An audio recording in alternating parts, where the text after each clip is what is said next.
ang Pilipinas ay isang bansang tapos na. Kung iyan ang iniisip mo, lubusan kang naiwan ng kasalukuyang sitwasyon ng mundo. Sa loob ng isang silid panayam sa Harvard, nanginginig sa takot ang mga elite dahil sa isang ulat na nakakagulat. Tapos na ang dominasyon ng Amerika. Simula ngayon, wala na silang pagpipilian kundi sumunod sa halimaw na bansang iyon. Ang tunay na mukha ng Pilipinas na nagpapamangha at nagpapahiyaw sa takot sa mga intelektual sa buong mundo. Paanong ang isang maliit na arkipelago na walang likas na yaman at patuloy na nagpapalabas ng populasyon ang naging puso ng pandaigdigang pamamahala? Ito ay dahil sa isang nakababaliw na batas ng kaligtasan na bumabaliktad sa lahat ng ating nakasanayan. Handa na ba kayo para sa nakagugulat na katotohanan ito na kinatatakutan ng mundo? Ang Pilipinas, ang pinakamisteryosong bansa sa mundo. Ang tunay na dahilan kung bakit kinatatakutan ng mundo ang Pilipinas.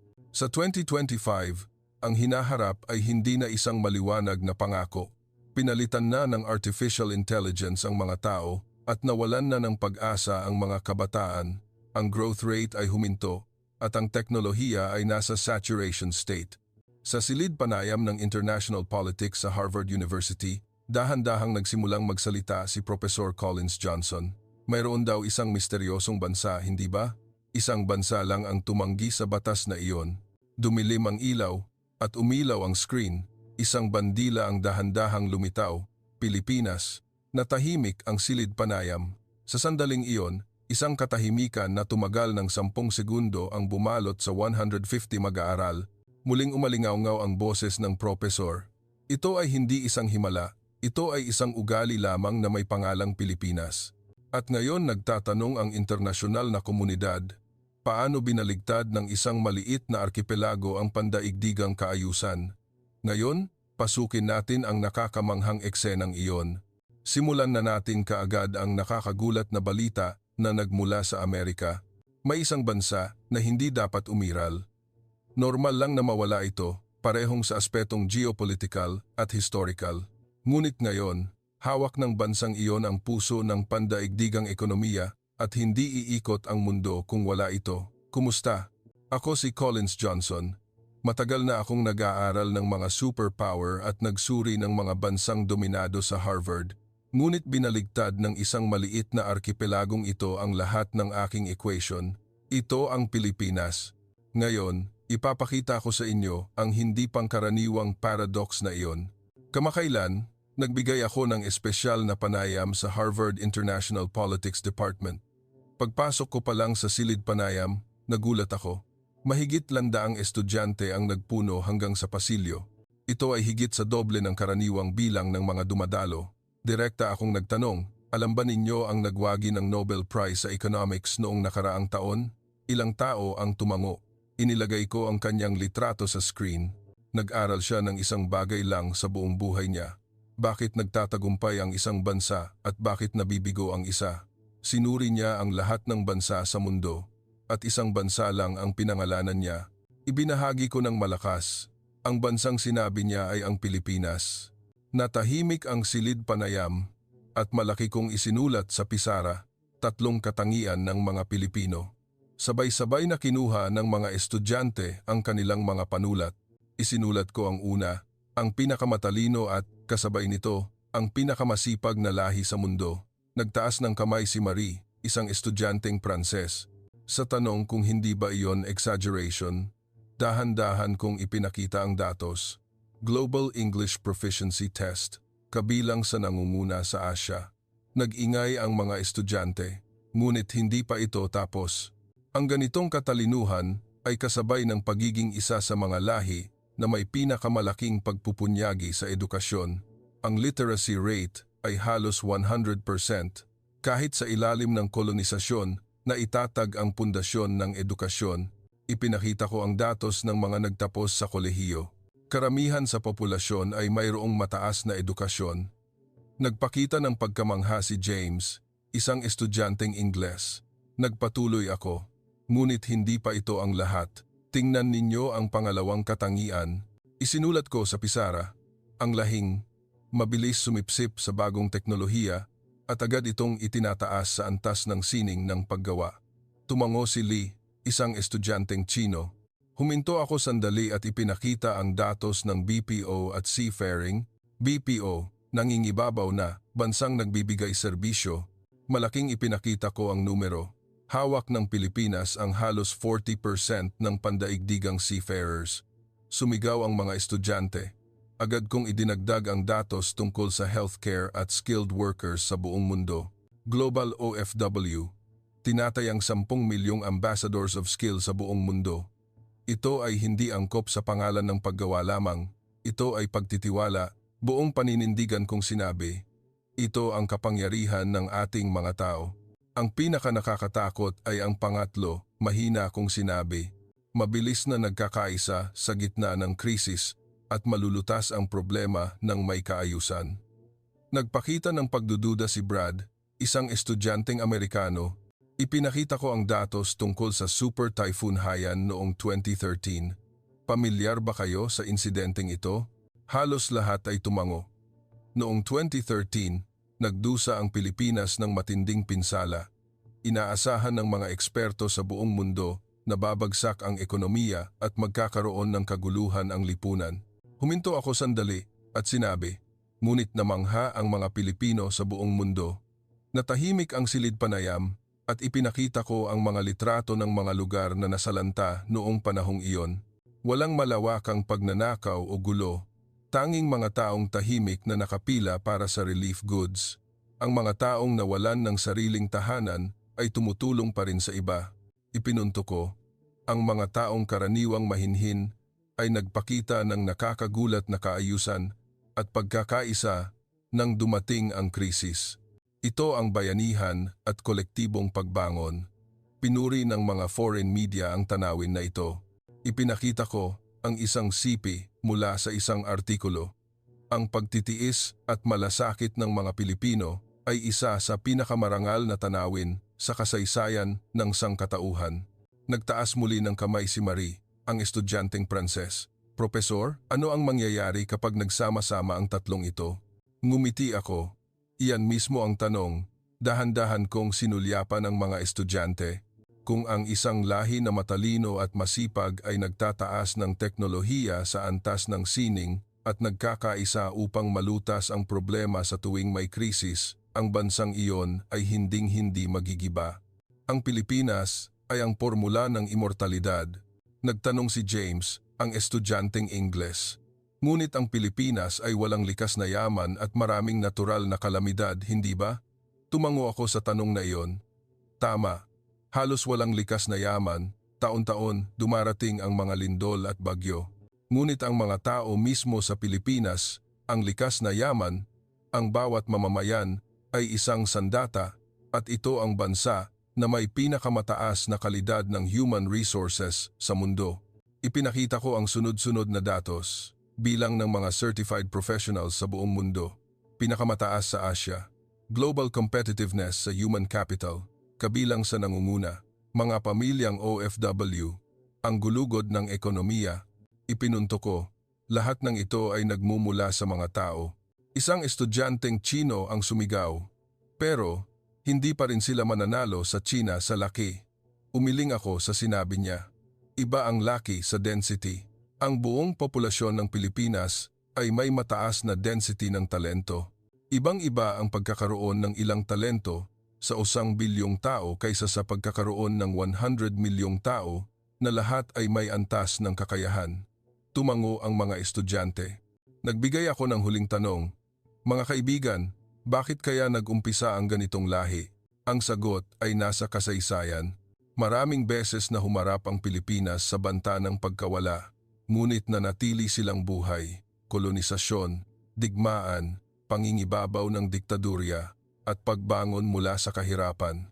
Ang lahat ng kasaysayang ito ang lumikha sa tatlong katangian. Kailangan nilang maging matalino at masipag para mabuhay. Kailangan nilang mabilis na tanggapin ang teknolohiya para hindi sila matalo. Kailangan nilang magkaisa sa tuwing may krisis para maprotektahan ang sarili. Ang survival instinct ang lumikha sa kanila. Nagtanong si Brad, ang estudyanteng Amerikano. Professor, Ano ang mangyayari sa Pilipinas sa hinaharap? Ngumiti ako. Iyan mismo ang ipapakita ko. Ngayon, ipapakita ko ang patunay. Lubusang nagbago ang tingin ng mga estudyante. Dahan-dahan kong sinabi, tingnan ang kasaysayan ng Pilipinas at makikita ang sagot kung bakit naging ganito sila. Magsimula tayo sa panahon ng kolonisasyon, ang kuwento ng pagtatanggol sa bansa laban sa pinakamalakas na mga imperyo sa mundo. Nanahimik ang mga estudyante. Itinapon ko ang huling pangungusap. Ang Pilipinas ay isang bansa na dapat nang mabura sa mapa. Ngunit ngayon, hindi iikot ang mundo kung wala ang Pilipinas. Ngayon, ipapakita ko ang patunay ng nakakamanghang paradox na iyon. Pinuno ng malalaking kontinente ang screen. Tinitigan ng mga estudyante ang mapa. Itinuro ko ang maliit na arkipelago sa gilid ng Asya at sinabi, mga kaibigan, mayroong isang bansa rito na himalang nagpapanatili ng kalayaan, ang Pilipinas. Nagtaas ng kamay si Marie, ang estudyanteng Pranses. Propesor, gaano po kalakas ang mga imperyong kolonyal noong panahong iyon? Spain, Amerika, Japan. Ang pinakamalaking imperyo sa kasaysayan na sumakop sa kalahati ng Europa, nagdomina sa Amerika at naghari sa Asya. Nagpakita ng pagkamangha ang mga estudyante. Ang mas mahalaga ay kung paano sila nakaligtas. Nanalo ang maliit na arkipelago na iyon laban sa mga world empire? Tanong ni James, ang estudyanteng Ingles, ng malakas. Tumango ako. Oo, pinabalik nila ang mga ito at natuto mula sa kanila. Isinulat ko sa pisara, ang unang estratehiya ng kaligtasan, ang diwa ng pag-aaral at pagbabago. Tingnan natin ang ibang mga bansa noong panahong iyon, Vietnam, Indonesia, Malaysia. Lahat sila ay bumagsak sa ilalim ng foreign rule. Huminto ako sandali at sinabi, lahat sila ay mas malapit sa kapangyarihan kaysa sa Pilipinas. Bakit ang Pilipinas lang ang nakaligtas? Tanong ni Lee, ang estudyanteng Chino. Hindi ba dahil sa swerte lang, divine intervention? Magandang tanong. Ngunit hindi mapoprotektahan ng swerte lang ang isang bansa. Ipinakita ko ang datos tungkol sa Philippine-American War at ang Hukbalahap. Sila ay mga profesional sa pakikipaglaban. Matinding determinasyon, husay sa digmaang gerilya, at ang diwang hindi susuko, ang pangako na ipagtanggol ang isang piraso ng lupain sa abot ng buhay. Ipinakita ko ang datos ng Battle of Mactan at Tirad Pass. Naging seryoso ang mga mukha ng mga estudyante. Napakalaking hukbo ang dumating. Ngunit ang mga Pilipino ay hindi umatras. Ipinunto ko ang mga barricade at fortifications na itinayo. Hindi lang sila nagdasal, naghanda sila ng lubusan at pinigilan ang kalaban. Natahimik ang silid panayam. Ang pinakamalakas na mga fleet sa mundo noon ay naging wood and scrap sa dagat ng Pilipinas. Ipinakita ko ang susunod na datos. Hindi lang iyon, nang bumaba ang panahon, 19th century, modernization, habang karamihan sa mga bansa sa Asya ay naging kolonya, nagtagumpay ang Pilipinas na maging modernisado sa tulong ng Amerika. Ipinakita ko ang mga litrato ng Maynila noong American era, pagputol ng tradisyon at pagsuot ng modernong damit, riles ng tren at mga pabrika. Sa loob lamang ng ilang dekada, umakyat sila mula sa Middle Ages patungo sa Modern Age. Tinatawag ito na Diwang Pilipino sa Hugis Amerikano. Ipinunto ko, kahit pa dumating ang pinakamalakas na bansa sa mundo, laging natututo, nagbabago, at nagtatanggol sa sarili ang Pilipinas. Nagtanong si Marie, ang estudyanteng Pranses. Propesor, bakit ganoon kalakas ang Pilipinas? Inilagay ko ang pisara. Iyan mismo ang tanong. Ipinakita ko ang datos ng pagsusuri sa lakas ng Pilipinas. Una, lubusang kakayahan sa pag-aaral. Kung sa tingin nila ay maganda, agad nilang matututunan kahit ang teknolohiya ng kalaban. Pangalawa, kakayahan sa pagpapabuti. Ginagawa nilang mas mahusay kaysa sa orihinal ang kanilang natutunan. Pangatlo, pagkakaisa.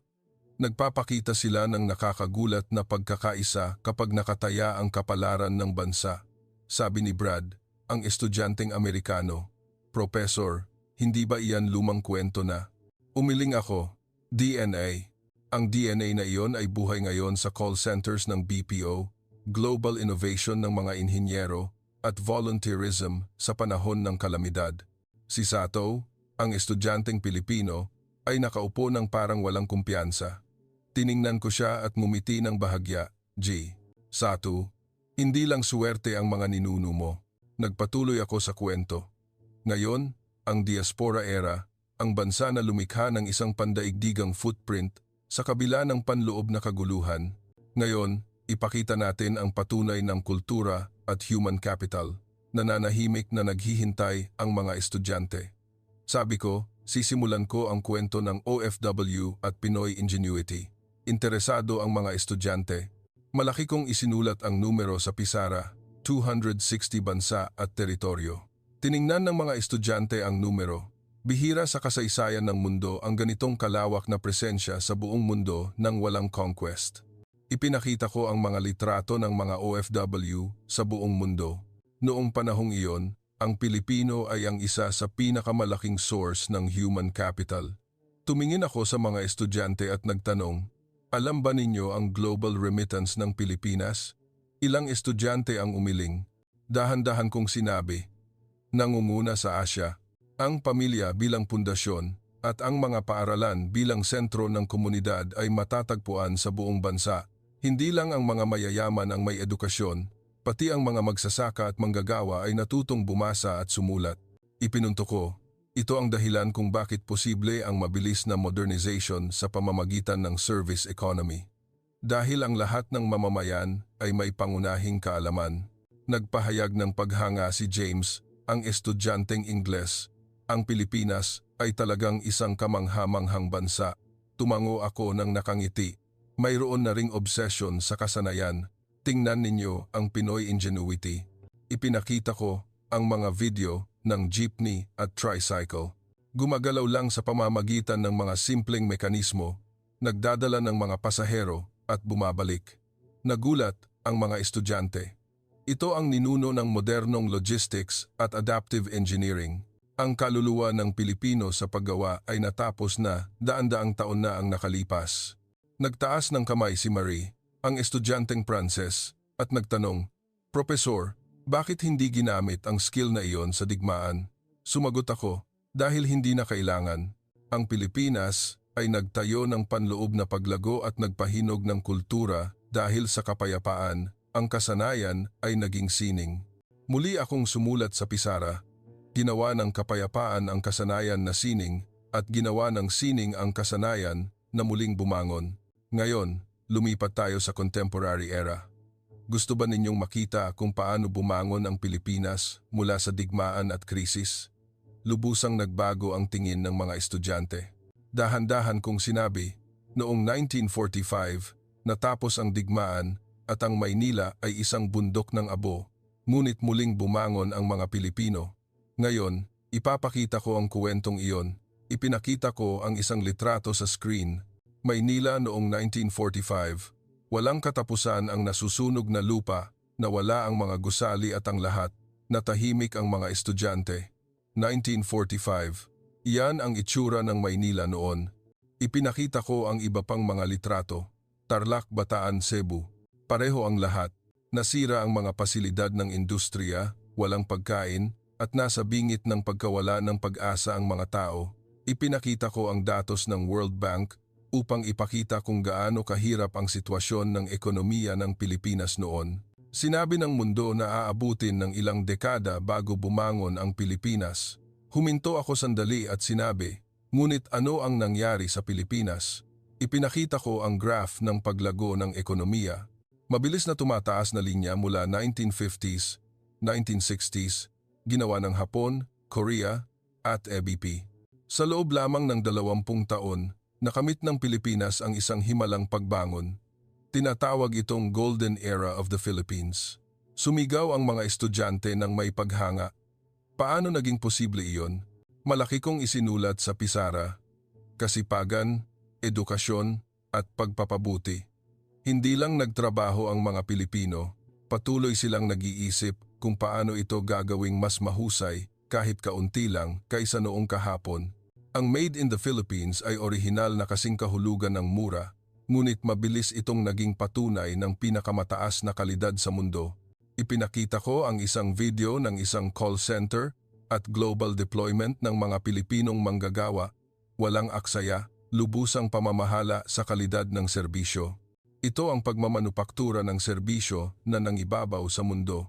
Nagtanong si Lee, ang estudyanteng Chino, pero profesor, nagkaroon din ng krisis sa politika at natural na kalamidad, hindi ba? Tumango ako at dahan-dahang sumagot.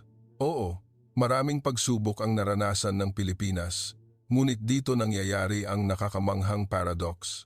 Tumingin ako sa mga estudyante at sinabi, may napagtanto ang mga Pilipino sa pamamagitan ng kalamidad at paghihirap, ang diwa ng bayanihan.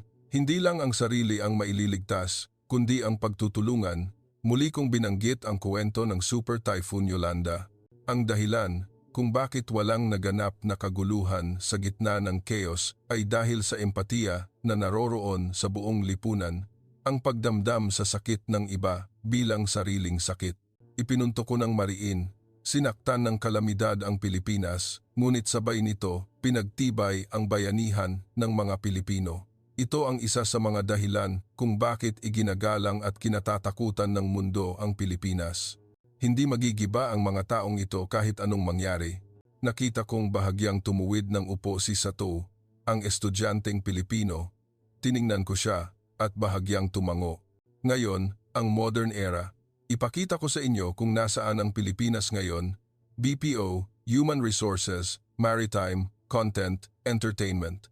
Anong posisyon ang Pilipinas sa bawat larangan? Nananahimik na naghihintay ang mga estudyante. Dahan-dahan kong sinabi, ang Pilipinas ay hindi na isang bansa na humahabol. Ito ay isang bansa na depende ang mundo. Ngayon, ipakita ko ang patunay. Ipinakita ko sa screen ang pandaigdigang industrial map at minarkahan ng pula ang mga larangang kontrolado ng Pilipinas. BPO services, high-skilled maritime labor, global nursing workforce, creative content industry na mula ang screen. Tumingin ako sa mga estudyante at sinabi, mga kaibigan, hindi lang ito pagiging number one, ito ay pagiging isang hindi mapapalitang entidad. Nagbigay ako ng kamakailang mga halimbawa. Kung titigil ang mga BPO centers sa Pilipinas, titigil ang global customer service at tech support ng mundo. Kung titigil ang mga Pilipinong seafarers, titigil ang pandaigdigang pagpapadala ng kargamento. Ito ang posisyon ng Pilipinas ngayon. Sumigaw si Brad, ang estudyanteng Amerikano, nang may paghanga. Ang Amazon at Microsoft ay hindi makakapagpatakbo kung walang serbisyo ng Pilipinas. Tumango ako. Tama, ang ibang bansa ang maaaring gumawa ng final product, ngunit ang puso na nasa loob nito, ang human element, ay hawak ng Pilipinas. Lumipat ako sa kuwento ng creative industry, ang tagumpay ng Filipino animation sa mundo. Ang Pilipinas ay isa sa mga iilang bansa na makakapagbigay ng high-quality content sa sarili nitong paraan. Ipinunto ko, dahil walang likas na yaman, pinahusay nila ang kanilang kasanayan. Bilang resulta, naabot nila ang isang antas na hindi kayang gayahin ng sinuman. Isinulat ko ang huling pangungusap sa Pisara. Ang kasanayan ay nagmula sa survival instinct at naging pagtitiwala. Mga kaibigan, naging service economy ang Pilipinas dahil wala silang likas na yaman. Ito ay hindi isang pagpipilian, kundi para sa kaligtasan, at ngayon, ang kasanayan na iyon ay naging pandaigdigang pagtitiwala. Kung Pilipino ang gumawa, siguradong may kalidad. Kung Pilipino ang customer service, siguradong maaasahan. Ang pagtitiwala na ito ang pinakamalaking asset. Nagpahayag ng paghanga si Marie, ang estudyanteng Pranses. Talagang napakagandang kuwento. Pumasok ako sa huling pagbubuod. Nag-aral ako ng international politics sa loob ng 25 taon, ngunit wala pang bansa na kasing misteryoso at kasing akit ng Pilipinas. Dinaanan nila ang historical storms, bumangon mula sa abo, at ngayon ay ang haligi na sumusuporta sa sistema ng mundo. Mahina kong binabaan ang boses ko at dahan-dahang sinabi, maaaring mahirap na lubusang maintindihan ang Pilipinas. Ngunit kapag alam ninyo ang kanilang diwang bayanihan, ang kanilang husay sa paggawa, at ang kanilang kolektibong pagbangon na bumabangon ng paulit-ulit, mas maiintindihan ninyo ang daloy ng kapangyarihan na gumagalaw sa 21st century kaysa sa sinuman. Huling sinulat ko sa Pisara, ang pag-unawa sa Pilipinas ay ang pag-unawa sa pandaigdigang komunidad. Lubusang natahimik ang silid panayam. Sinara ko ang libro at sinabi, "Mga kaibigan, ito ang gusto kong bigyang diin ngayon." Tiningnan ko ang bawat isa sa mga estudyante at sinabi, "Mas malakas ang diwa at kultura na hindi nakikita kaysa sa mga likas na yaman at teritoryo na nakikita. Ang Pilipinas ay may kapangyarihan na iyon." Dahan-dahan kong sinabi ang huling mga salita. Ang mundo ay nakatingin ngayon sa Pilipinas. Tahimik ngunit malakas, mapagkumbaba ngunit may dangal, ang bansang ito na nagpapanatili ng tradisyon habang patuloy na nagpapabago. Ngumiti ako at idinagdag, "Mag-aral din kayo tungkol sa Pilipinas." Ang mga hint para sa kinabukasan ay naroroon. Sa sandaling iyon, pumalakpak ang isang estudyante at hinila ang ibang estudyante na sumunod. Napuno ng tunog ng palakpakan ang silid panayam at yumuko ako at nagpasalamat. Dahan-dahang umalis ang mga estudyante sa silid panayam, ngunit lubusang nagbago ang kanilang tingin. Si Satu, ang estudyanteng Pilipino, ay lumakad ng may malaking pagmamalaki sa kanyang mukha. Tiningnan ko ang pisara at naisip, ang pag-unawa sa Pilipinas ay ang pag-unawa sa pandaigdigang komunidad. Sigurado ako na totoo ang pangungusap na iyon. Maraming salamat sa pakikinig sa aking kwento hanggang sa huli. Mag-ingat kayo, mga kaibigan. Kumusta ang kwento ngayon? Maaaring may magsasabi na ito ay isang kwento na mahirap paniwalaan, ngunit talagang may mga sandali sa buhay na ganoon, hindi ba? Sa mga sitwasyon na hindi na kayang tiisin, mayroong isang mahiwagang kapangyarihan na muling bumabangon at may mga oras na iniisip natin kung saan nagmumula iyon. Ang pusong iyon na bumangon at umaabante ng walang tulong ng sinuman. Marahil, iyon ay parang bato na dahan-dahang tumitibay sa loob ng oras na nabuhay tayo. Sa huli, pakiramdam ko na ang buhay ay nasa proseso mismo ng muling pagbangon kahit madapa sa halip na sa malaking tagumpay. Sana, sa pamamagitan ng kuwento ngayon, lahat tayo ay makahinto sandali at magtanong sa sarili, nasaan ako ngayon? At hindi ba ang buhay ay tungkol sa tahimik na paglalakad kahit sa daan na walang kasiguraduhan? Iwanan ang inyong mga iniisip sa comment section sa ibaba at ibahagi ang nakakaantig na kwentong ito sa mga tao sa paligid ninyo at pag-usapan ninyo ito ng magkasama. Sa huli, ang subscribe, like at notification setting na tatagal lamang ng 1 segundo ay magiging malaking tulong sa paggawa ng video. Ito ang inspirational story na naghatid sa inyo ng katapatan ng may pag-antig. Magkaroon din kayo ng masayang araw ngayon.